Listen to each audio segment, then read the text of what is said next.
आपण आता नाणे घाटा परिसरात आहोत. एक दुःखदायक आणि भीतीदायक बातमी समोर येते. आंबेगाव तालुक्यातील एक तरुण, येथे माझ्या मागे नाण्याचा अंगठा म्हणून हा एक कठडा आहे. या कठड्यावर एक कोसळल्याची भीती व्यक्त केली जाते. आता जर माझ्या मागे पाहिलं तर हे झाड आहे, या झाडापाशी त्याची एक चप्पल दिसते आणि थोडं खाली जर पाहिलं तिथं तर तुम्हाला तिथे एक चप्पल दिसते. याच्यावर एक अजून 4 तरुण होते. म्हणजे हा तरुण आणि अजून एक 3 तरुण याच्या समोर होते. दादा या समोर या, एक मिनिट यांच्याकडे घ्या.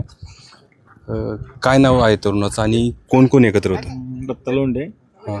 आणि आम्ही तिघजण सोबत होतो. तुम्ही कधी फिरायला आले तिथे? आम्ही दुपारच्या आसपास काहीतरी 2 तास झाले. तर हे नेमके केव्हा घडले? आता एवढा टाईम तर माझा मोबाईलचा स्विच ऑफ आहे, त्यामुळे एवढा टाईम तर काही अंदाज नाही आपल्याला. हां. पण एक 2.5-3 तास झाले. आता तुम्ही ह्या कठड्यावर होते, म्हणजे नेमकी घटना कशी घडली आहे? आता काय झालं, त्या टायमाला पूर्ण दुःख होतं. म्हणजे काय दिसत पूर्ण काहीच नव्हतं. तर तो त्या थंडी वाजत होती म्हणून तो बोलला मी खाली जातो गाडीमध्ये. तर आपला मित्र अनिकेत डोबळे तो बोलला की चावी घे गाडीची, तुझा पुढे आम्ही आलो मागून. तर मग आम्ही खाली गेलो. तर तो अजून काही येईना म्हणून आम्ही त्याची वाट पाहत बसलो. तो एक तासभर तो आलाच नाही. तर आम्ही तिथं हॉटेलवर चौकशी केली. मग तिथून पुढे सगळं चालू झालं. फोन वगैरे लावले त्याला? फोन लावले, भरपूर फोन लावले, पण त्याने काय अजून रिस्पॉन्स दिला नाही. फोन लागतोय की? फोन चालू आहे त्याचा, पण रिस्पॉन्स काहीच नाही अजून. इथं अजून कोणाला संपर्क केला आपण?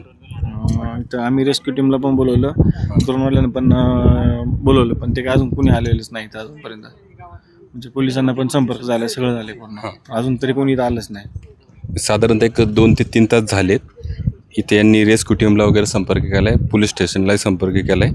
अजून इथं कोण पोचलेलं नाही आहे. परंतु आता जर पाहिलं तर वातावरण एकदम स्पष्ट दिसतंय, पण त्यावेळी धुकं होतं आणि या धुक्यात पाय वगैरे काय घसरलं की काय, अशी आता भीती सर्वांना आहे. आता ज्यावेळी रेस्क्यू टीम येईल त्यावेळीच काय आहे आता याच्यावर पाहिलं जाईल पुढं. मी विनोद, तुम्ही पाहत राहा पॉलिटिकल खिचडी.